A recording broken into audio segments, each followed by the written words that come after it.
আজকে আমরা দেখলাম 17 নম্বর পর্ব এবং 16 নম্বর পর্ব দুটো একসাথে। জিনিসটা সত্যি কথা বলতে যে কি ঘটছে জিনিসটা, সেটাই হচ্ছে এখন ভাবার। একটা অন্যরকম মোড় কিন্তু নিয়েছে এটা, যে ইউসুফ জুলেখার প্রেমের কাহিনী। আমরা প্রথমে ভেবেছিলাম একটা অন্যরকম কাহিনী হয়তো হবে, কিন্তু এখানে সত্যি ইউসুফ জুলেখা প্রেমের কাহিনী একটা কিছু মানে হতে চলেছে।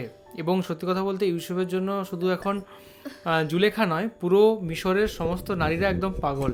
মানে আমাদের এখানে যেমন ফ্রেন্ড রিকোয়েস্ট আছে টুং টুং টুং টুং করে, তেমনি একদম রুমাল ফেলছে একদম সবাই টুং টুং টুং টুং করে। কিন্তু ইউসুফ কারোরই রুমালে কোনো পাত্তা দিচ্ছে না। অ্যান্ড সত্যি একদিকে অন্যদিকে মানে ভাবলে খারাপও লাগছে ইউসুফের অবস্থাটা দেখে, যে সবাই তাকে এতটা মানে বিরক্ত করছে, এতটা বেশি করছে সেই জিনিসটা।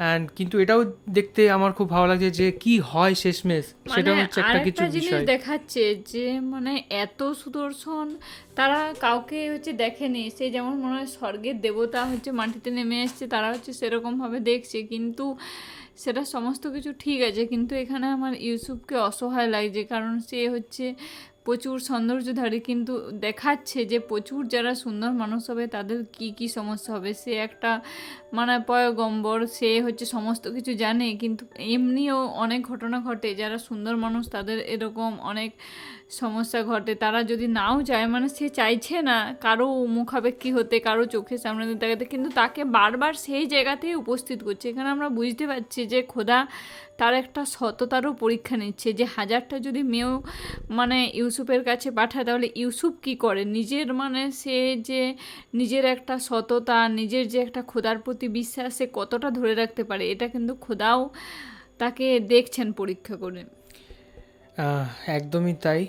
ইউসুফ প্রকৃতপক্ষেই একজন খোদার নবী, এবং তার জন্য তাকে কোনো রকম বিপদ কিন্তু কিছু করতে পারবে না। না কিন্তু সে তাকে পরীক্ষা হয়তো অনেক বেশি দিতে হবে, কিন্তু আমার মনে হয় যে প্রতিটা সব পরিবর্তেই তিনি উত্তীর্ণ সব ডেফিনেটলি পরীক্ষায় পাস হয়েছেন। করে যাবেন। অ্যান্ড ইন্টারেস্টিং পর্ব যথেষ্ট হতে চলেছে। বেশি কথা বলতে আর কি ইচ্ছা করছে, মনে হচ্ছে জাস্ট দেখি পরপর। তো অনেক রাত হয়েছে আজকে, তো আমরা পর্বটা শেষ করলাম। আশা করি পরবর্তী দিনে আরও একটা পর্ব দেখব। তো এখনকার মতো এ পর্যন্তই, দেখা হবে পরবর্তী এপিসোডে। ততক্ষণের জন্য ভালো থাকুন, সুস্থ থাকুন, সুস্থ থাকুন, আর দেখতে থাকুন থাকুন আমাদের আমাদের চ্যানেল। চ্যানেল।